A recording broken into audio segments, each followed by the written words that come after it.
Hi, this is Eric from Longbox Review, and this is The Gutters, my audio journal. Welcome to the show. It is Sunday, June 27th, 2021, as I record this. And it seems like it's been a while since I've recorded one of these audio journal entries. And unfortunately, in some ways, a lot has happened since the last time that I did one of these. And I believe last time I said something about I hope that I would not be talking about my health. Unfortunately, things happen, and so I got some stuff to talk about here. And then something very unfortunate happened in the family, so I will talk about that in a bit. Plus, I'll be talking about some stuff that I've watched, a lot of stuff I've watched, and things I've listened to, recommendations, and just some thoughts about these things that I have been entertaining myself with. So first up, as far as health, I guess, I got my second COVID-19 vaccine shot. I got the Pfizer shot, and I think that was in sometime in May, about the middle of May, I think. Anyway, just like a lot of people that I read online or I know personally who had got the shot, including my wife, the second shot, I got that about 11:30 on a Friday, and by the evening I was basically just really tired. And then Saturday, flu-like symptoms. that whole day, and I haven't had the flu in a very long time, so it did not feel great. Basically, just sat on my butt all day long, feeling crappy, and tried to watch some television just to keep myself occupied because I could not really concentrate on much of anything. Didn't do a whole lot of reading. I just felt crappy. But amazingly, or maybe not so amazingly, I guess, based on everybody else's experiences, about 8 o'clock that night, suddenly I felt normal, just like that. It was the weirdest thing. But at least I got the vaccine, the shot, and I feel a little better about what's going on. Unfortunately, here recently, in the last day or two, I've been reading reports about a new variant of the virus that is particularly, how to put that. The Pfizer shot is not the best against it, I guess, is what the preliminary reports are saying. I haven't read too much into it. It's very early days, so take that with a grain of salt. And then next, these they say these things come in threes. So although it doesn't quite work because the vaccine was something that I did. It's not something that happened to me, although I guess the side effects, perhaps. I don't know. Anyway, the second thing that happened is that the Thursday night before Memorial Day, I was walking up the stairs, and I should preface this by saying everybody, including the nurse or the doctor, it was both on separate occasions. Everybody was telling me, you should come up with a better story than the truth. But you know what? I don't care. I was walking up the stairs, and I tripped on the very top step of our stairs. And I have done this many times over the years. Unfortunately, this is the first time that I did not regain my balance or catch myself, and I fell directly hitting my forehead onto the kitchen table that's at the top of the stairs. Yeah. So I did that and immediately fell to the floor, my hands to my face because it hurt so bad.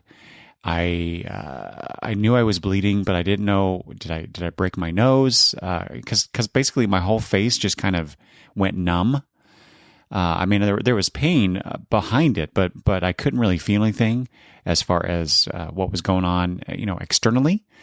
And I when I looked down through my underneath my hands, I could see blood pooling on the floor. Yeah, it was pretty bad. But what happened was I hit my forehead right at the top of my nose and a little bit to my right towards my eye, and basically just cut myself really bad on the kitchen table, the edge of the kitchen table. It's funny because when I hit the table, I found out later that basically I moved. So this is a big wooden table. It's about right now it's about 5 feet long, but there are what do they call them? Leaves underneath. There's 2 leaves underneath that table. So it's a pretty hefty table, and I moved that sucker at least 2, maybe 3 feet when I hit it. So I hit it pretty damn hard. So yeah. Anyway, so once the shock of it kind of wore off, and I was able to pick myself up, of course, my wife was downstairs and immediately ran up. Already, she said there was just blood all over on the floor. She got me something to press onto my forehead, and because she thought I broke my nose. And at that point, I didn't really know what was going on. Like I said, my face was kind of numb, but it wasn't my nose; it was my forehead. Anyway, so I got myself cleaned up, went into the bathroom, was continuing to clean myself up, and trying to see, well, how bad is this? Because I'm thinking, I just put some Band-Aids on it or something, right? And I looked in the mirror, I'm like, oh boy, we're going to the ER, which is what we did. And proceed to tell this same story to the admitting person, to the nurse, to the doctor, to somebody else. I forget who. Anyway, I told that story multiple times. And of course, they basically, have you been drinking? Are you on drugs? All the basic questions. But I wanted to make sure that, it wasn't just clumsiness, I guess, on my part. But anyway, which resulted in 19 stitches and a concussion. So, as people who may have listened to previous The Gutters episodes, about almost a year ago, I had a bike accident and got a concussion then, and so I knew what I was in for, except for the pain to my face, which still kind of bugs me. Not really a pain, but just when you get a scar, there's that numbness, that weird kind of numbness that you get around the scar. That annoys me. It's always annoyed me for the few cuts I've gotten, like on my fingers and stuff, where I've had stitches. I almost chopped my. I told the girls this, Maddie and Gabby. I have several scars now, 2 on my forehead. Coincidentally enough, and then a couple on my left index finger, where I almost cut off my finger twice over the years. Once when I was a boy, when we were chopping with a hatchet, we were chopping twigs into. I guess we were making bows and arrows. This is when I was 8, 10. Yeah, this is when kids back then could run around with hatchets and do stuff like this. But so I missed when I was trying to cut off some bits of the branch to make it into the arrow, I guess. And the hatchet was pretty sharp apparently, because I hit my finger and it sliced it open. And I remember my aunt and uncle, whom I was staying with at that time, they took me to the hospital and I got a few stitches. And then years later, when I was working at my parents' restaurant, I was making myself lunch or dinner, and had just cooked some bacon on the stove and was cutting it for a cheeseburger that I was making, and the cutting board moved as I was coming down with the knife, and ended up cutting my finger. And yeah, that was good. So I had to go get stitches then too.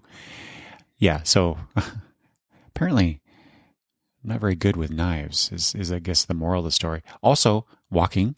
Not very good with that. But yeah, that's what that happened. But like I said, about a year ago, I had that bike accident, and then I realized, I told my wife this later, and this has now become the story. I hurt my ankle severely a couple years back on St. Patrick's Day. So, about a year ago with the bike accident, that was right before Labor Day. So apparently I have trouble with holidays. So that's 3 times. So that, again, it comes in threes. So hopefully I'm done. I'm done with this crap. But yeah, like I said, the scar it's healing. Apparently it's healing well based on what my wife is telling me. It looks pretty good. But every once in a while it'll just, I don't know, I get these weird sharp pains. And so I'm keeping an eye on it in case it is getting infected or something. But like I said, man, I hope I'm done with this kind of crap. One funny thing about it, which we all laugh about now, is that when I was walking up the stairs, I had an ice cream sandwich that I had just gotten out of the freezer and was walking down the stairs to go watch some stuff with the family that night. And I took a bite out of it, realized that my glasses were still on the island in the kitchen. And so that's why I turned around and went and was going back up the stairs. And so when I tripped and fell, I remember the ice cream sandwich because I was trying to catch myself. I really was. It just didn't work. But I remember briefly, for a brief second, seeing the ice cream sandwich fly out of my hand. And apparently Madison, when she came upstairs to help, and by the way, she was a trooper. Gabby kind of froze and, started crying because I was in pain and there's all this blood around. She just kind of stood there. Madison, however, went into action and she picked up the ice cream sandwich, which had fallen on the floor, I guess. And later when I was in the bathroom inspecting my wound, I poked my head out and said, pick up the ice cream. About to say, pick up the ice cream sandwich because I didn't want the dogs eating it. And Madison's like, I already got it. But she said that it had fallen where it landed. It had fallen perfectly on its edge on the floor. So they thought that was pretty funny for some reason. Anyway. Okay. So the last thing I'm going to talk about that is of personal nature is that just a few weeks back, my wife's mother died. So she was, in fact, her birthday was recently. She would have been 80, and she had some medical issues. I believe diabetes contributed to this. Other health, just of her age. But so that was, and so this makes it, both my wife's mother and father are now dead. And she had a hard time with that, understandably. Not to mention that, there were some issues between the two of them that my wife had to, I think is still processing, but it was a difficult couple weeks there. But it, not to make it personal about me, but it brought back a lot of memories about my mother and my sister, both of whom died many years apart. But I had a hard time being in the hospital room with my wife's mother. Seeing her in the bed the way that she was reminded me a lot of my mother when she was in the hospital on multiple occasions as she was battling cancer. And then same thing happened with my sister. Different cancers, but same situation. And so it was just like I said, I had a hard time with that. But I was trying to be supportive and be there for my wife. But she noticed. She noticed that I was not wanting to be in the room with her mother. Anyway, we talked about it later, but it's never easy when you lose a loved one. So yeah, that's a bunch of the stuff that's happened to me in the last couple months or so since last time I talked with you guys. So let's move on to more fun things, better things. So as you can imagine, like I said before, with the me kind of recovering that weekend from my shot and the whole situations with my injury, and then Kidder's mom. There's a lot of just kind of sitting around trying to fill time. Not all of it was because of all these things, but over the last couple months, tried to watch some things, some of the stuff with the girls because we wanted to, and then other things just because I had the time. A bunch of movies. I'm not going to go into detail about most of these things, but the girls and I, especially Madison and I, really wanted to watch some Godzilla movies, and so because at that time Godzilla versus King Kong, or was it actually called Godzilla versus Kong? I forget now. Anyway, that was coming out very soon, so we wanted to kind of catch up on the Godzilla movies, and so we'd watched the original Godzilla, and by original I mean of the recent remakes of these movies. So we watched that some time ago, and so we decided we were going to watch Godzilla King of the Monsters, which is actually kind of fun to see all those monsters. And every time one of the monsters that I remember from my youth watching those original the OG Godzillas, I got a kick out of that. And I'd yell out that's Mothra, and Madison would just look at me. Anyway, then we did watch Godzilla vs. Kong, which made me want to watch the Kong movie, the standalone Kong movie, King Kong movie, which we haven't done yet. But I think I liked King of the Monsters best. Both of the movies were just mindless kaiju battle entertainment.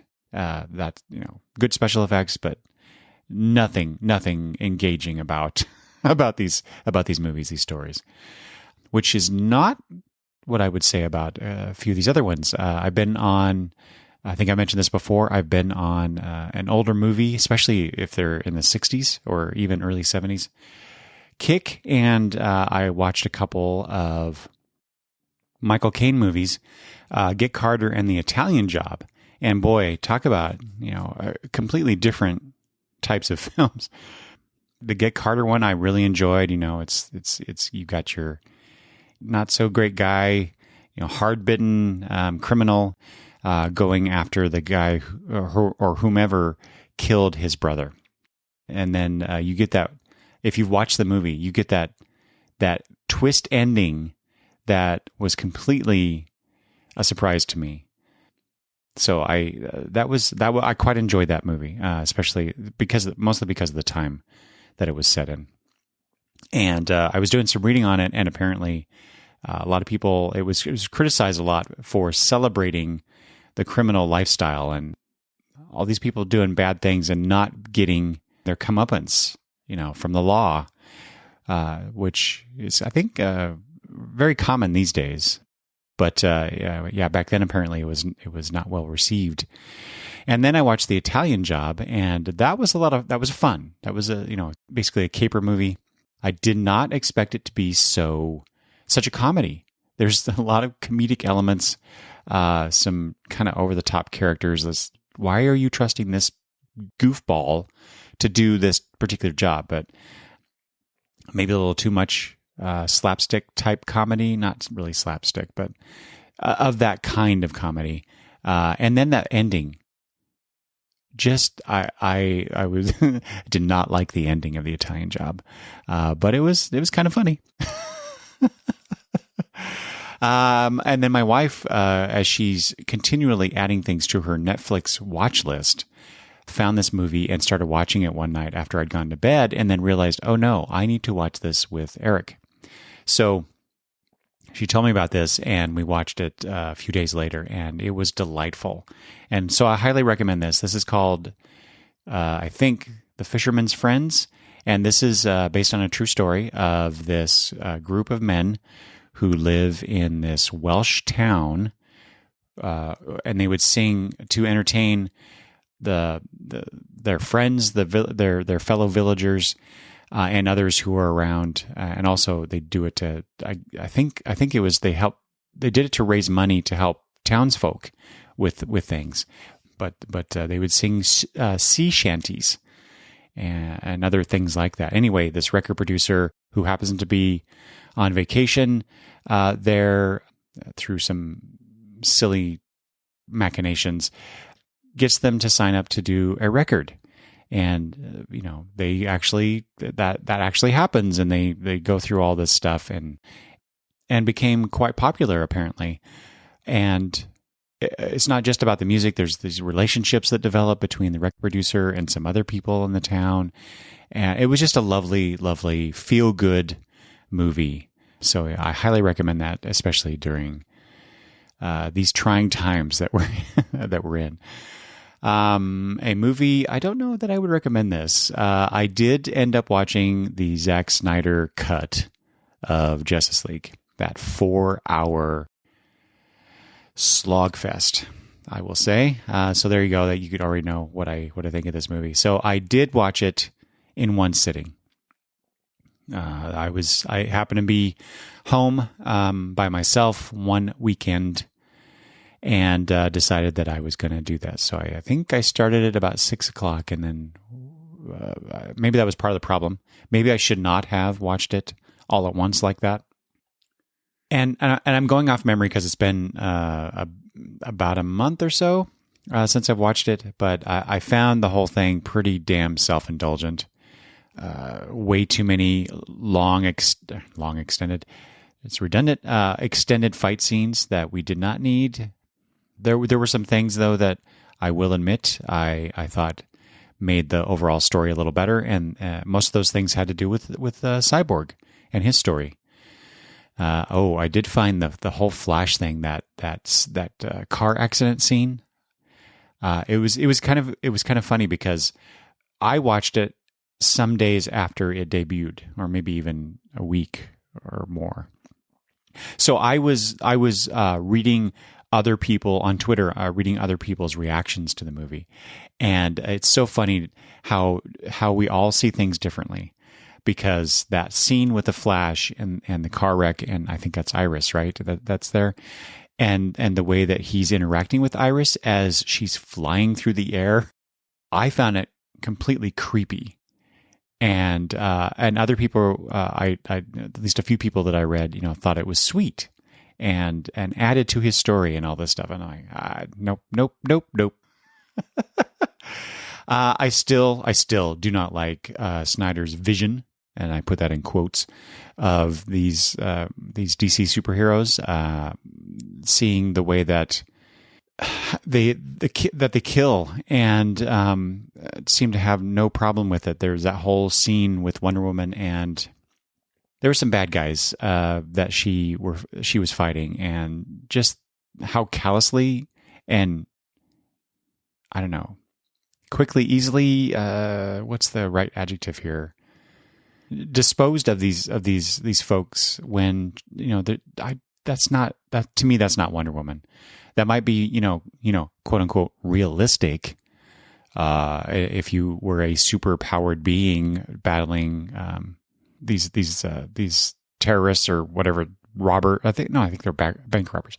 Anyway, like I said, it's been a while. I just don't like it. Do not like it. So there you go. I watched it. I never need to watch it again.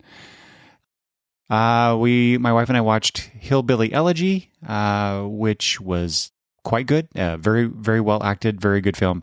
Unfortunately, it just kind of hit a little too close to home. I saw a lot of parallels to my own family, my own extended family in that. So it made me a little uncomfortable. But like I said, very good film. I also watched Tenet. That's one of the more recent movies that I watched when it finally came to HBO Max. And I like Christopher Nolan's films, generally speaking.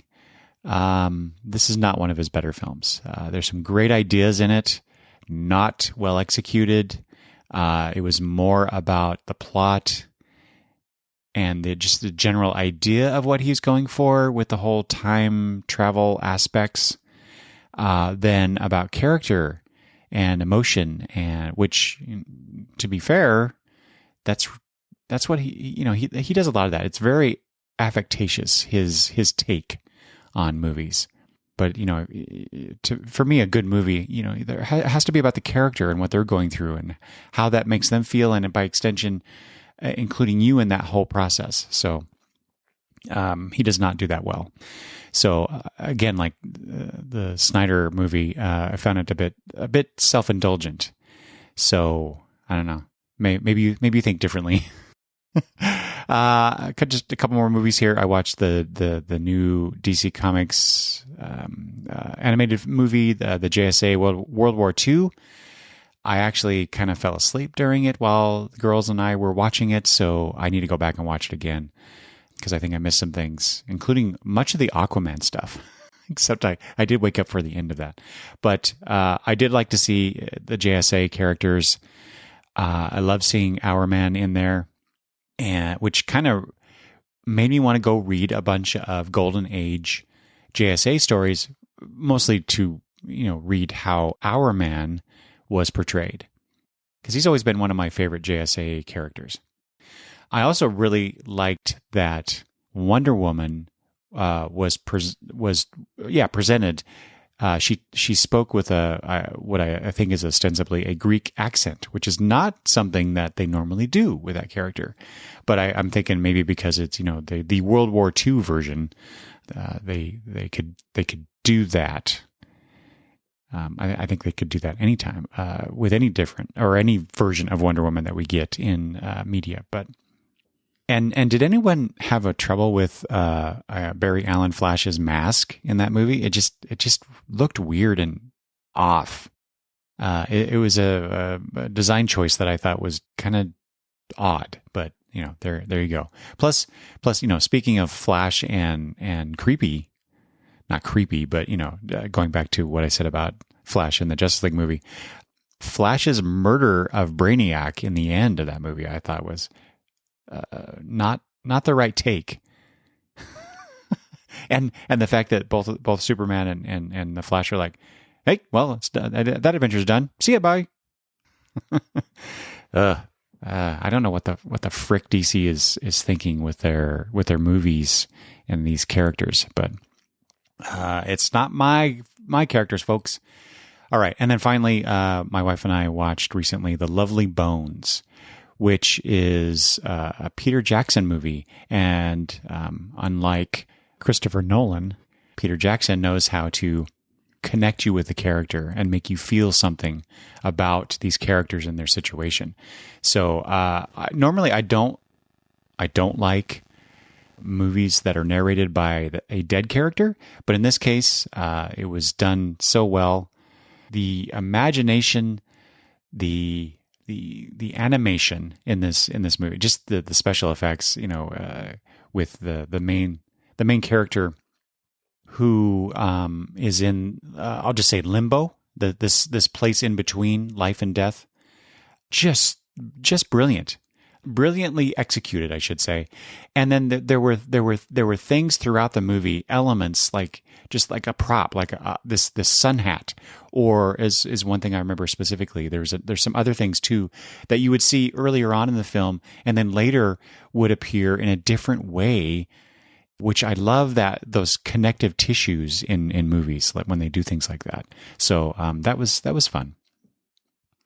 TV-wise, we've been busy. I've been busy watching a bunch of stuff. My family and I are on a New Amsterdam kick. It's a medical drama with the doctor, the lead doctor, Max Goodwin, always saying, "How can I help?" And we've watched it now so much. At work, I find myself when I'm talking to my employees, I'm saying the same thing. I don't mean to. It just kind of comes out. So anyway, we're kind of enjoying that. I watched Invincible on Amazon Prime, and wow, talk about a faithful adaptation of the comic book. I quite enjoyed it. It makes me want to go read Invincible all over again. There's a guy at work, found out that I like comics. He likes to read them, but he likes to get the like the omnibuses, these big, thick, heavy collections of these works, and he's just working his way through a lot of the Marvel stuff. And I asked him not too long ago, have you watched Invincible? And I think he did. And I said, boy, given that he likes to read these things, I said, you should really read the book. And so he, about a week or two later, he messaged me and said that he bought the compendia, or did they have omnibuses of Invincible? I don't know.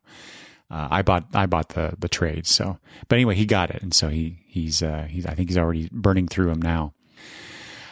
Space 1999, that old show. I remember seeing bits and pieces of Space 1999 when I was a kid, but I never watched. Unlike Star Trek, I never watched everything, and so since it became available on Amazon Prime, I started watching that, and oh boy, not something that lives up to what my memory of it was. I've only watched the first 2 episodes. I don't feel the pull to get back to it anytime soon.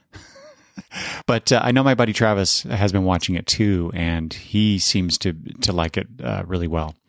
So I think I just need to get through the first few episodes to see what's going on with it. But it was really cool to see in the second episode Ian McShane as the guest star. I know Ian McShane from the Lovejoy Mysteries that used to be on A&E many, many, many years ago. But he's of course he's been in some other higher profile things that I'm forgetting at the moment. John Wick is the movies. All right, I tried out I watched the first episode of Debris. I think it's an NBC show.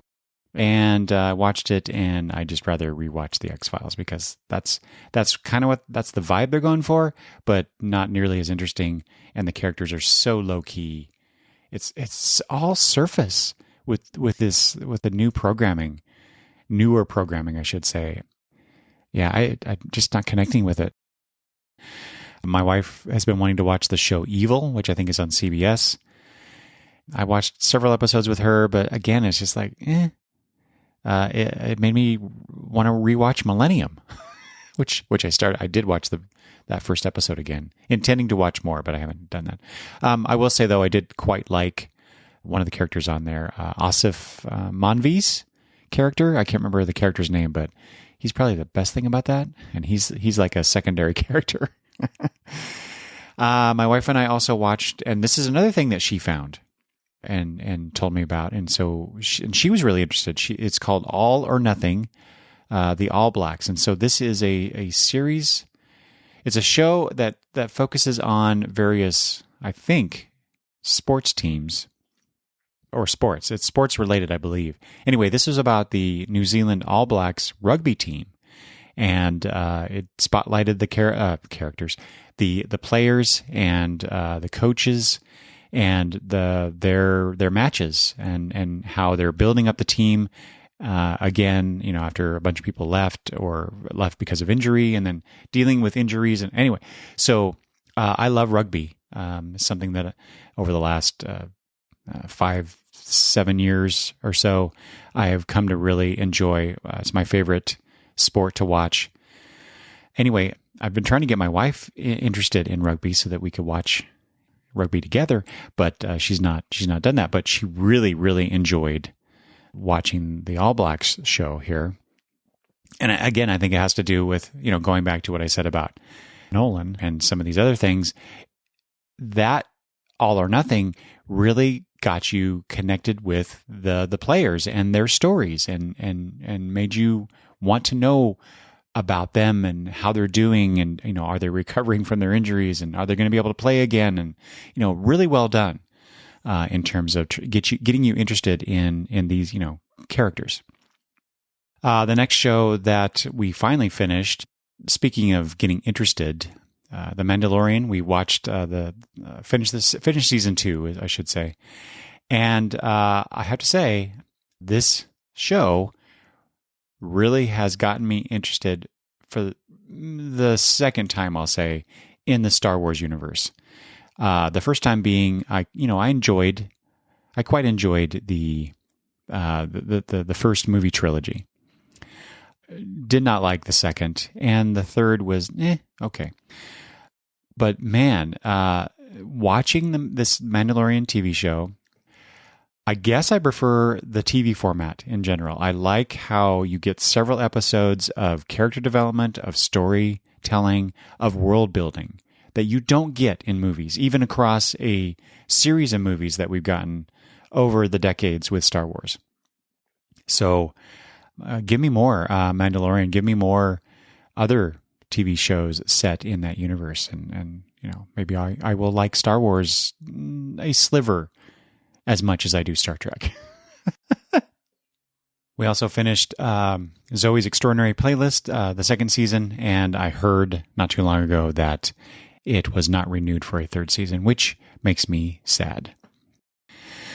What made me not sad, but made me laugh a lot, was the Friends reunion special on HBO Max. That was about 2 hours, nearly 2 hours of watching these actors get back together and relive some memories, talk about their experiences, and reenact in a few cases reenact some scenes from the show. And I was just dying. I know it's kind of the thing to dunk on it, but I was a fan. I have probably never laughed so hard at a comedy than I did Friends. Certain episodes. The character Joey just makes me laugh out loud, raucously laugh out loud many times over the years. Chandler is, he's the jokester. I love his jokes. I quite enjoyed it, and kind of makes me want to watch Friends again. A show. Speaking of watching again, my wife and I were sitting around just last week. And what's the next thing that we watch together? Because we're finishing up these shows. Like I said, Mandalorian, Zoe's over, the All Blacks thing was over, and it just so happened that she was flipping through her many things on Netflix, and Twin Peaks happened to be one of those things that was on the screen. So anyway, I saw that. I'm like, oh, Kitra, I really want to watch that show with you.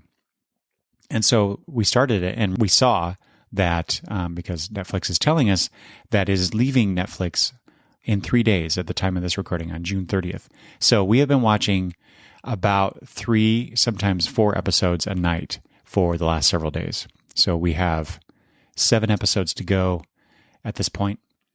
And oh my God, my memory of this show is that I quite enjoyed it. I really liked the mystical, supernatural aspects of it.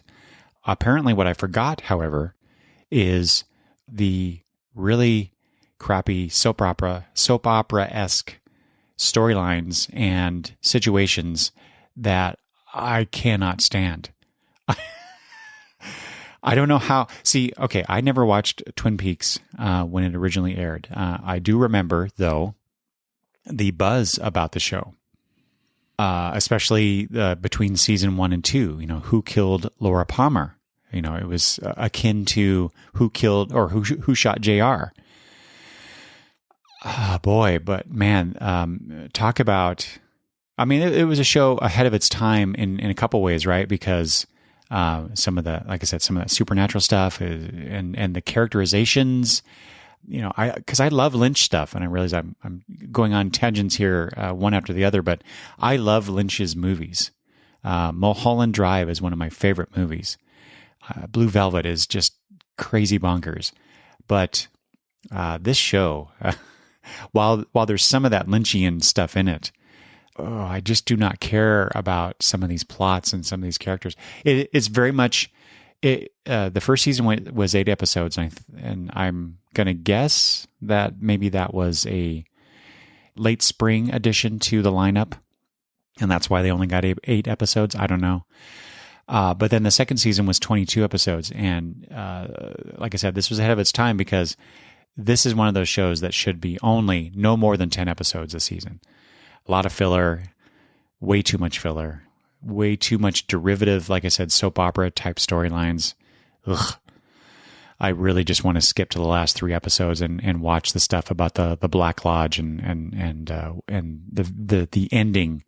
The ending of that show that I remember watching years later. Like I said, I missed it when it first debuted, but then, in the early 2000s, I think it was on Bravo and I was watching that, but then I had to go rent the discs from one of the local, Hastings. Yeah, it was Hastings. So I could fill in the episodes that I missed on Bravo. And then I remember getting to that ending and that very last shot and going, what the hell? That's how it ended. So we're working our way through it. Then we're going to watch Fire Walk with Me, assuming that my wife, after she watches that ending, if she wants to continue. But then I do want to watch the Twin Peaks: The Return. I was able to watch the first episode shortly after it debuted, but we don't have Showtime, so I haven't been able to watch the rest of it. So I'm really curious how the story continues. But oh boy, if it is like the second season, I don't know. I don't know that I could continue through it, but I guess we'll see. And then finally, TV-wise, speaking of rewatching, I have been rewatching The Prisoner, the late 60s show with Patrick McGoohan, which is another show that I watched many, many years ago and apparently have forgotten a lot about, because as I'm rewatching it now, I don't remember this thing or that thing happening or all this stuff. It's an interesting show because McGoohan has a particular style that I don't know that I like. Certainly the main character, number 6, is not a likable character. but it's the village and everything that happens to him is so kind of weird and bonkers that it makes me interested to a degree.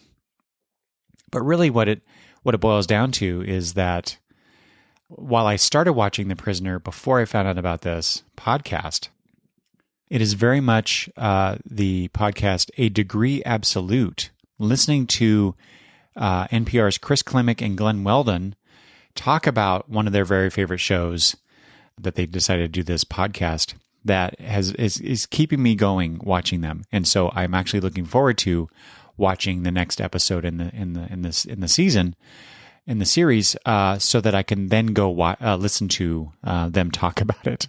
So I if you're into The Prisoner and you have not heard about A Degree Absolute, go check out that podcast because it is quite delightful. A new comic book based podcast that I recently discovered, just scrolling through Twitter, because of James that I follow, whom I follow. He was, I think, retweeting something from the Comics for the Apocalypse podcast. This is done by Samuel George London, who is a comic book writer himself, and London interviews guests about what comics they take into the apocalypse. And so, like I said, James retweeted that.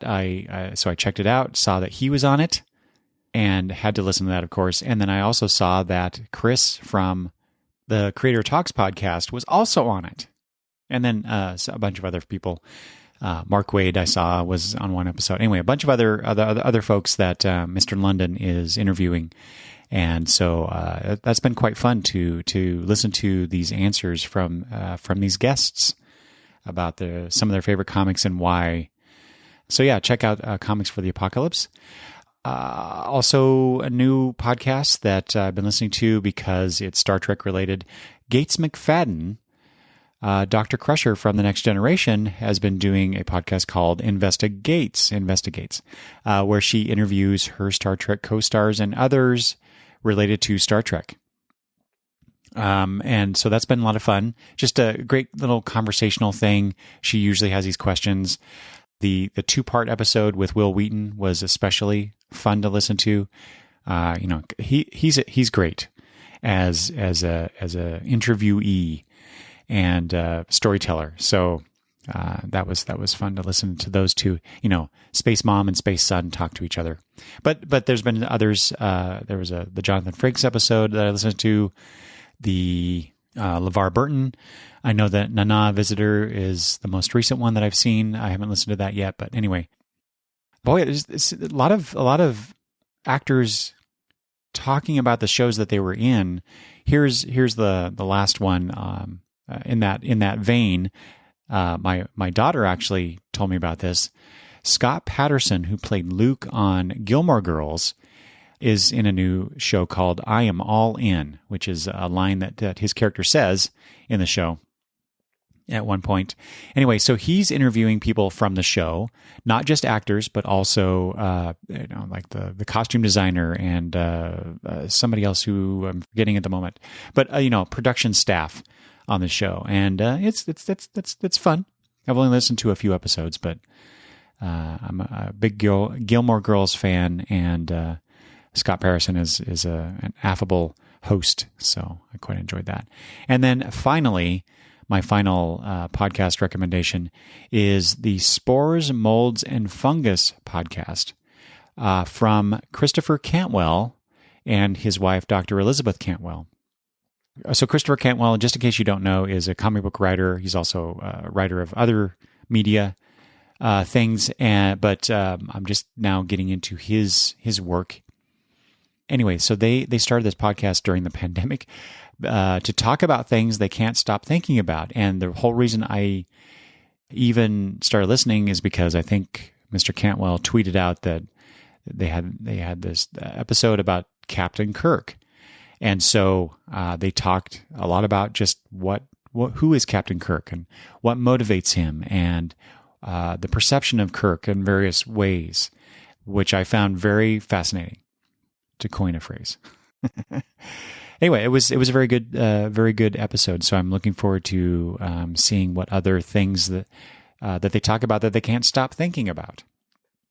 But be aware, when I went to find the show on the podcatcher that I use, there appears to be at least one other show that is called Spores, Molds, and Fungus, and it's exactly what I think it's exactly what the title says it is. It is about spores, molds, and fungus.